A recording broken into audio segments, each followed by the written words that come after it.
Alright, so today I'm gonna be testing out 4 home theater PC keyboards, or just keyboards that you can use from your couch, or use for any place where you have a computer hooked up to your TV. These are really the 4 main ones that are out right now. You got the this is the Logitech K400. This is the Logitech Tk 820, and then here you have the Logitech K830. I don't know where they get these naming conventions from, and then this one's the Microsoft all-in-one media keyboard. Came out pretty recently. So the one similar aspect to all these keyboards is that they all have trackpads attached to them, and that's one of the requirements I was trying to get when I was choosing one of these for my home theater setup. So I'm going to go ahead and test each one of these and give you some pros and cons on all of them, and then make my recommendation if there is one that I really like, or if my search will continue. So here are all the 4 keyboards out of the box, and they all use the little tiny USB receivers, like these little Logitech. Most of the Logitech nowadays use the unifying receiver, which any unifying device can just use that one receiver. You don't have a bunch of different ones plugged in. Then Microsoft, here's the Microsoft one, which is just a tad bit smaller. So anyway, I have those all plugged in the back of my Mac. But right now I just want to go over the hardware features on each of the keyboards. So the first one we'll look at is the one I've been using, which is the Logitech Tk 820. It's kind of an expensive keyboard. I think it goes for like $100 now. It's the most expensive out of the 4. But it has the on-off switch here, which a little green LED comes on. Once it's on, this is a very smooth, nice, big trackpad. But like I said, the reason that I didn't like it is because it seemed like the touch was a little bit finicky. It was like always accidentally clicking. Also, the sides of this keyboard around the edge has this kind of like blue channel here, and it has these ridges, plastic ridges here, and they're kind of sharp, honestly. So that's a little bit annoying. This does take 4 AAA batteries. Yeah, 4. So it's not rechargeable unless you have your own rechargeable batteries. So those batteries. But anyway, yeah, it's pretty cool. The keyboards have the keys have a good feel to them. It's pretty heavy too. Is the other thing. I'm not sure the exact specs, but it's definitely a couple pounds, I would say. Way heavier than an iPad. Yeah, and that's an old iPad, so with the new one it would be even more heavier. So anyway, I didn't really like this one, mainly because of trackpad, and the heaviness and the sharp edges. Those are the things I didn't like about it. So what I did was I bought this other Logitech board, which this one has rechargeable batteries, so there's no battery cover or anything. You just have to plug it in the USB port, which to me is a little bit annoying. Right there, the micro USB. It's a little annoying because batteries last so long in wireless keyboards that I'd rather just use AA's or AAA's, whatever the calls for, than having to worry about finding the cord when it's time to get charged up. One of the main ways that this differs from this Logitech is that this is the K830. This isn't clickable. You can tap it to click, but it doesn't actually physically depress. Also, it has left and right mouse buttons here, which is cool. Here you have mute button, volume up and down, so those are kind of easy keys to reach.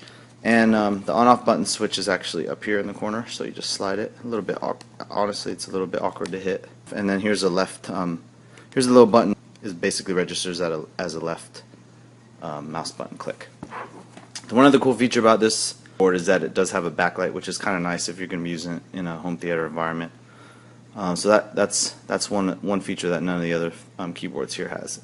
So here's the Logitech with the backlight here, actually.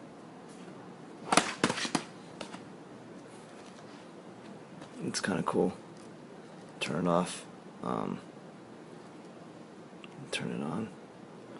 Yeah, it's nice.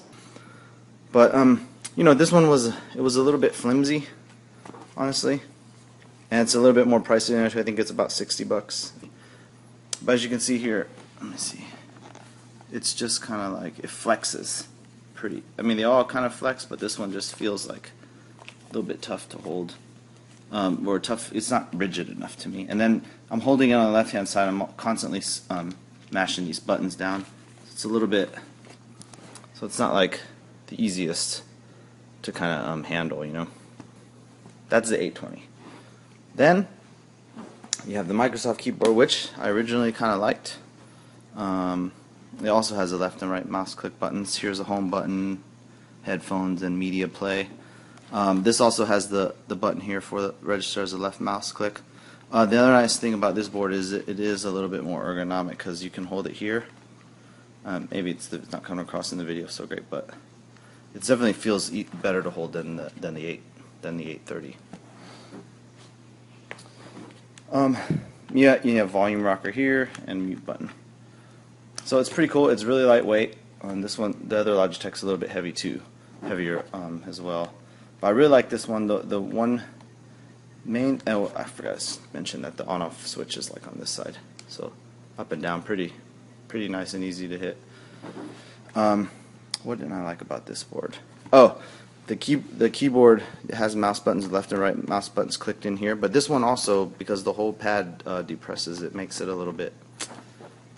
Because you're holding the home theater keyboard. Usually I'm holding it like this, and I want to navigate with my thumb, unless I'm typing. But when I'm navigating the mouse button here, it always felt like I was accidentally registering a click. It's just a little, I don't know, unnerving. I think this keyboard would have been ideal if they just had physical mouse buttons. I don't know, but people like the push button click. I don't particularly care for it. Then finally, the most recent one I bought here, which is the best one so far to me. This one's cool. Has an on-off switch here. It's kind of recessed in there. It's honestly a little bit annoying to kind of switch. I wish it was raised, but it's fine. It's really light. It's actually light. I would say, yeah, it's definitely lighter than the Microsoft keyboard. And it takes your regular, I think it only takes 2 AA batteries, which is kind of cool. Right. So, you know, it's really light. This can't be depressed. And when I've been surfing with this, it's been, I mean, it just operates a lot more like what I like. So I mean, this so far is my favorite one. I wish this was backlit. I think, excuse me, that would be, I think, ideal. And then this also has the left mouse click button here, and then music, home, PC. I don't know, I guess I could turn it off and on, but I haven't really messed with that too much. So anyway, I really like this keyboard so far. Like I said, it's light. It's you know, it's pretty thin. I think let me just show you. I can compare all 4 here. This heavy Logitech, it's too, I don't know about it. It's long. I mean, you can see how much longer it is. It's just a big keyboard. It's nice. The build quality is kind of nice, except for, like I said, actually, it's pretty good. I just don't like how the trackpad presses in. It's just big and heavy, though. It's not ideal, I don't think, for the environment you're using this in. But yeah, you can see these other keyboards. They're all about the same size, and this one's the lightest. But this is the Logitech K400. Definitely my favorite.